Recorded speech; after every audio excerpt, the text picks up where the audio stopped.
So babies. They stayed so well hidden that they gained in population and the armed forces gave them There's raccoons. But the Seminole tribe of Florida is still the only Native American tribe. Like you don't see those every day. It's never signed a peace treaty or surrendered to the U.S. government. Oh, there's two deer. They still have it, and they're called the unconquered people for that reason. Look at the raccoons. Oh my God, there's 3 babies. This one right in front of us is a little boy. This is a little button buck. This baby was born last spring, so he's not even a year old, and you can barely see his antlers starting to come out of his head.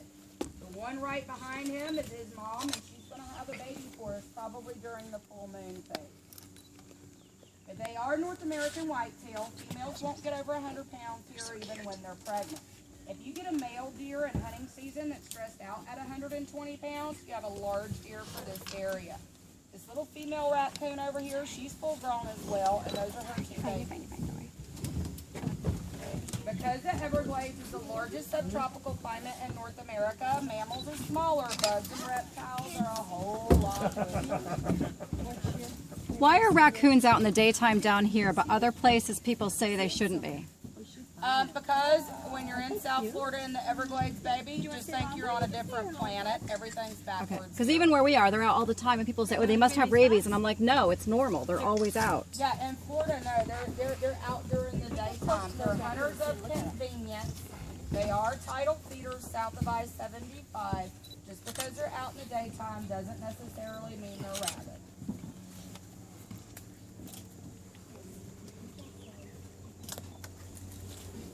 The raccoons are funny little critters. They're born with no saliva glands. They don't produce any natural enzymes.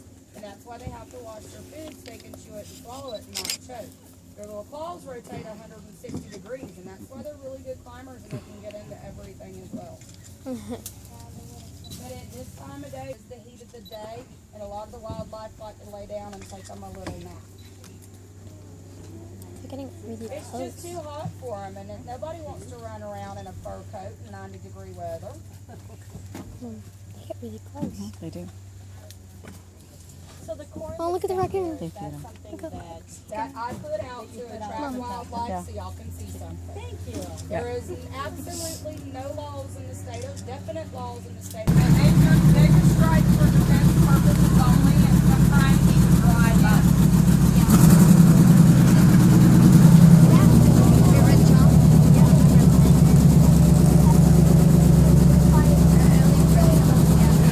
Well, that's why you have to have your heart right, and you have to show no fear or anything like that with wild animals.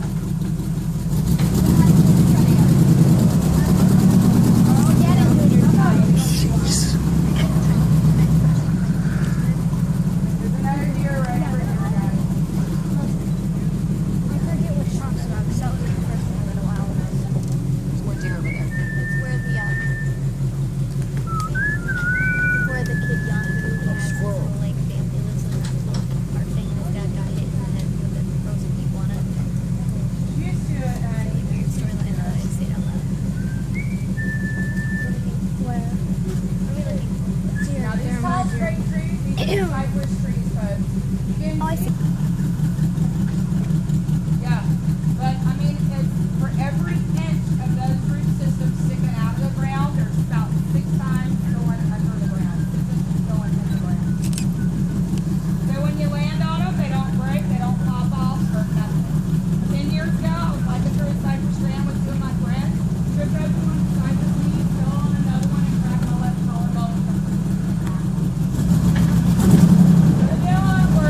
traditional water levels in the Everglades. It makes it most like the city of New Orleans, and you simply can't dig.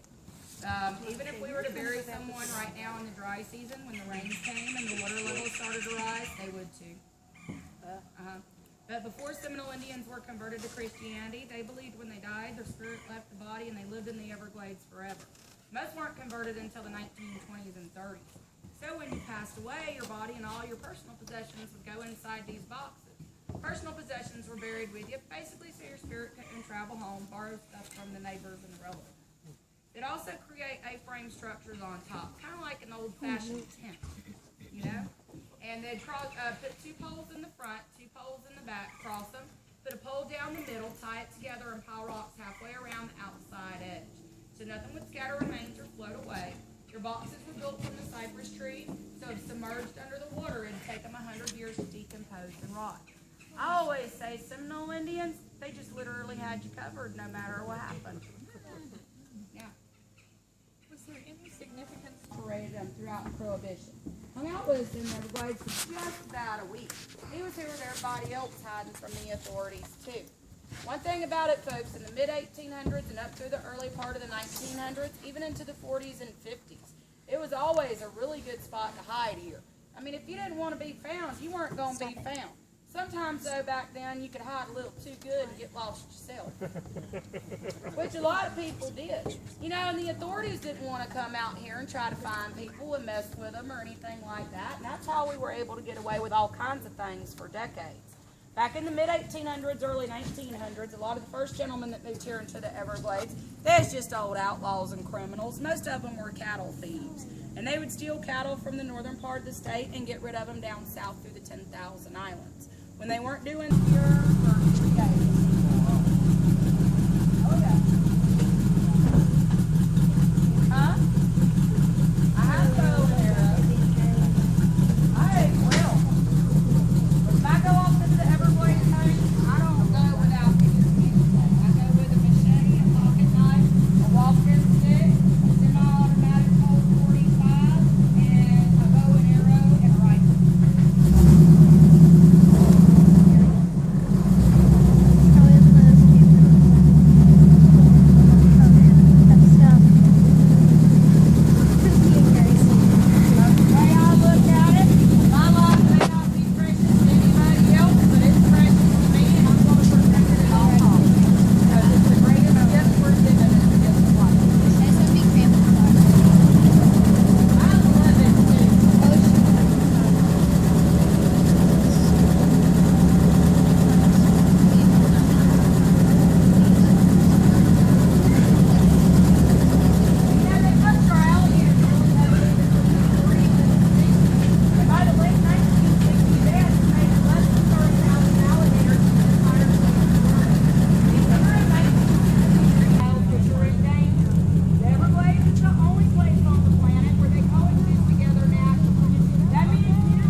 Superman bit off his front right foot, he killed Superman, and that's how he earned the name Kryptonite.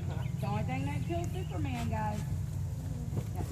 But at his size, he has 80 teeth, 2,000 to 3,000 pounds of bite pressure per square inch of jaw. It takes 6 pounds of bite pressure to remove your finger. This little bird right over here in the water, guys, you can barely see him. That's a little green heron. That's the least photographed bird in the state of Florida, so you want to take a picture of it. They're an endangered species. Right there in the water, honey. It's almost the same color as the water. I see it. They're a really pretty bird. I don't see it. I see it. Where is it? Oh, I see it. It's on the, it's on the flame. Oh my gosh. I did not see that alligator. No, he's fishing. He's seeing really cool. It looks like a coconut. Oh my gosh, it looks so pretty. They're probably the least photographed bird in the state of Florida because they're camouflaged so very, It very looks just well. like a coconut. But when the sunlight hits those birds, It's they right look in the water. absolutely See where the big white rock is? Come back about 3 feet right in. I think their eyes See are that palm frond that's in amazing. the water? It's on top of the branch of the palm frond. Yeah, they are yellow. Good eye on you. You got good eyes.